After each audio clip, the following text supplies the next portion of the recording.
Hi, I'm Greg from RVHaulers, and this is the Kenworth T680 named Wheeler. This RV hauler has been designed to commercially or professionally tow the largest of fifth wheels, gooseneck, and bumper pull trailers. And in this video, this is part number 3. I'm going to take you on a tour of this completed RV hauler and show you how it's been set up to have the 3 different kinds of hitches and how this one is ready to go to work. As I said, this is part 3 of a video series where we showed us converting this commercial Kenworth to a single rear axle, and we've put 3 different kinds of hitches on the back. If you're interested in watching part 1 or part 2, the earlier videos, I'll have those links down below. Now, this has a ET hitch designed for up to a 32,000 pound trailer. It's engineered for up to 7,000 pounds of pin weight pushing down, and it's got 4 airbags in there that allow for cushioning. It's got about 3 inches of travel down and 2 inches of travel up, so that when you go over bumps, the trailer is cushioned and treated, well, with kid gloves.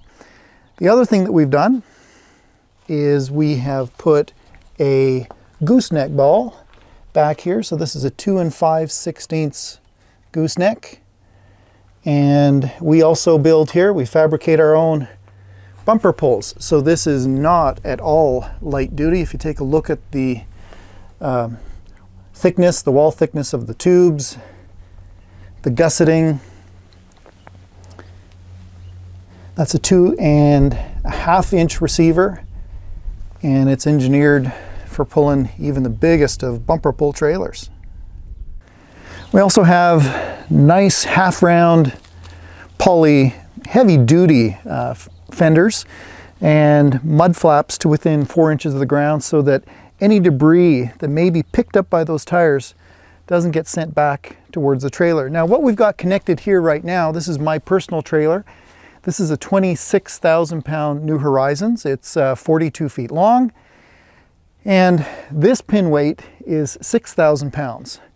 So pretty heavy trailer, but what's nice is this hitch will accommodate any kind of even lighter trailer.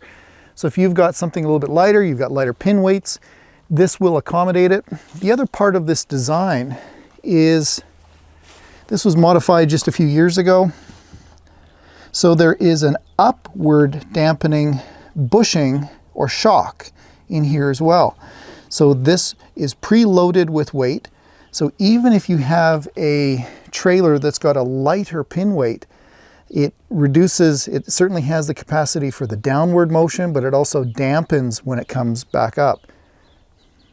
What's happened in the industry is fifth wheel manufacturers, they keep making bigger and bigger trailers, right? Bigger coaches. And they want them to be attractive or towable to the pickup truck market. So what they've done is, even though the trailers are getting really heavy, they've started to adjust their axle positioning, and they get really light pin weights. Now what that introduces is it starts to create a little bit of a squirrely trailer scenario. So there's some very well-known engineering out there that recommends, out of the weight of the trailer, how much weight should be on that pin. You know, 18%, 20%, 22% of the trailer weight should be on the pin for proper handling. Now, the lighter pin weights are something that these hitches are able to handle as well. So even if we have a light pin weight with a heavy trailer, that hitch is going to be able to handle it and also make sure that, you know, no damage is done to the trailer. So if you know, your cabinets are going to be left where they started, and even if you forget something on the counter, they're not going to be moved all over. Now, because this truck is going to be going into professional duty, Marcel's intention is he's going to be towing brand new trailers out of Indiana all over North America to the dealerships. Having the proper hitch on this truck is really important, but also having the multiple capabilities, the bumper pull, the gooseneck, and the fifth wheel, allows him to tow anything. So the guys with the pickup trucks certainly are able to tow big trailers, but Marcel's able to tow the largest with this Kenworth T680. What do you say we go for a test drive? I'm going to take this camera with me. We're going to head out on the highway.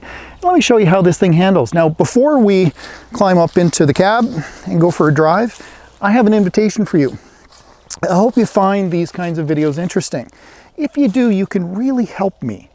If you don't mind looking down below for that thumbs up here in YouTube, look for the hand with the thumb. Give me a thumbs up. It lets other people find my videos. And in particular, if you find this video interesting, if you want to see future builds that we've got in the yard right now, subscribe to my channel. That way you get a heads up when I've posted a new video. Well, let's climb up into this Cummins powered T680, go for a drive.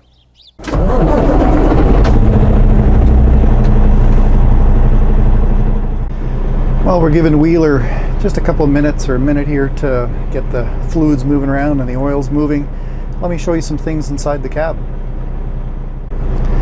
Here on the dash, if you've watched earlier videos, you know that we integrated this cab cam system right into the dash, and you've got a view of the hitch right now. You can see my New Horizons out back, and that is a really great tool to be able to hook up easily to your trailer. You can see where that pin is heading. You can see when you're hooked up.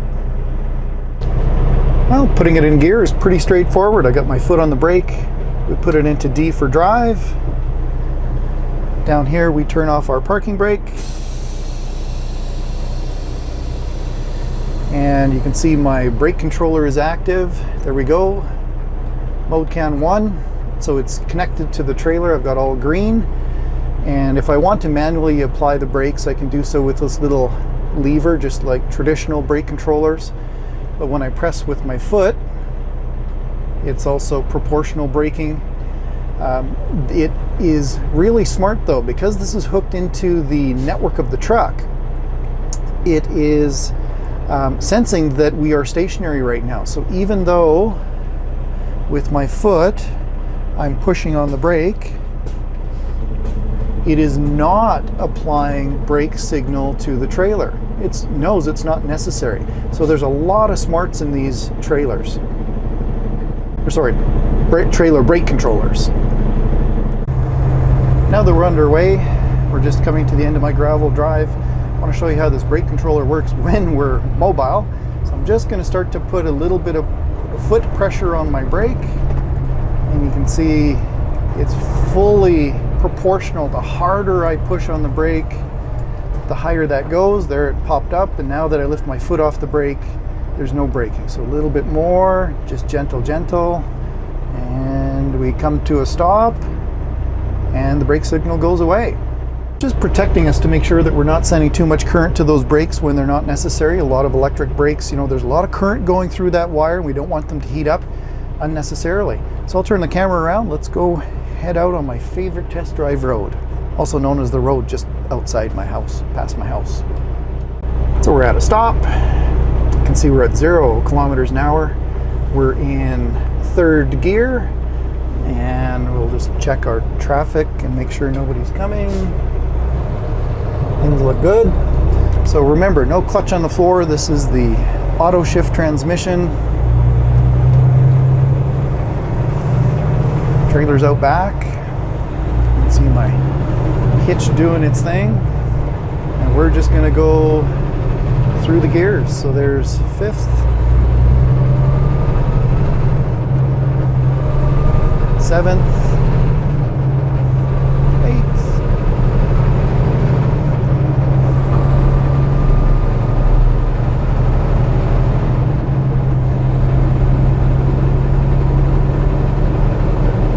10th gear.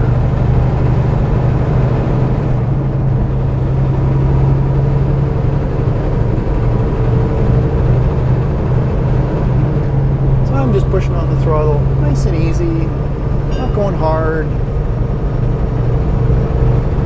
There we are, we're up to speed. We're in 13th gear, top gear,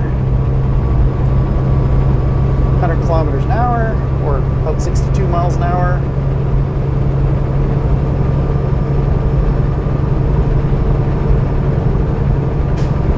And that Cummins is just purring underneath the hood.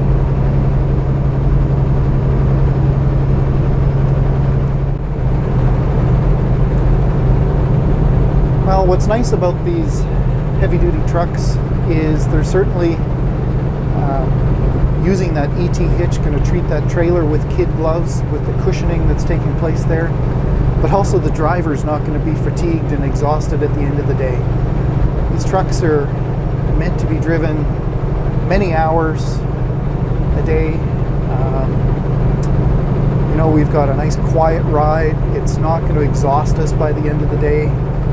We've got a great place in the back sleeper, you know, to be able to take a rest. We've got a refrigerator. We can take our own food with us, and a great place to relax.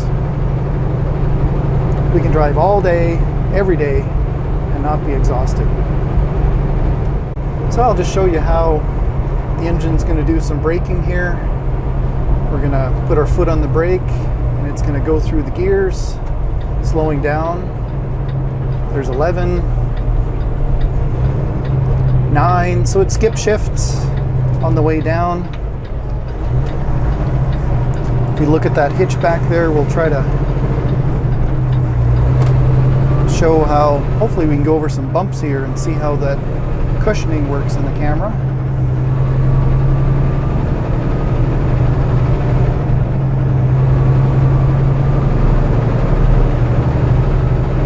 Maybe a little bit hard to see, but that's what happens when you've got nice roads up here in Canada.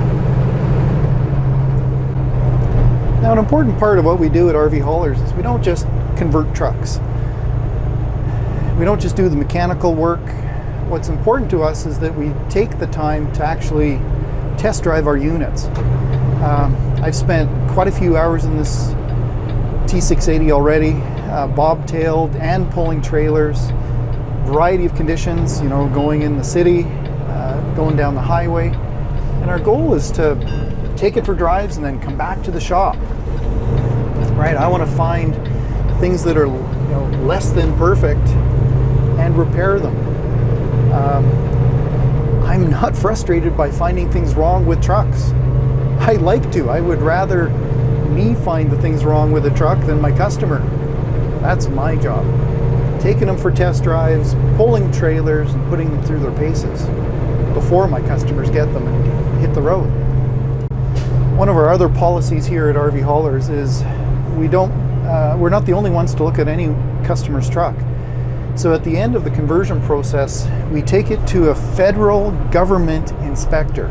So it's a very serious 4-page thorough inspection, and this truck gets inspected by a government inspector front to back.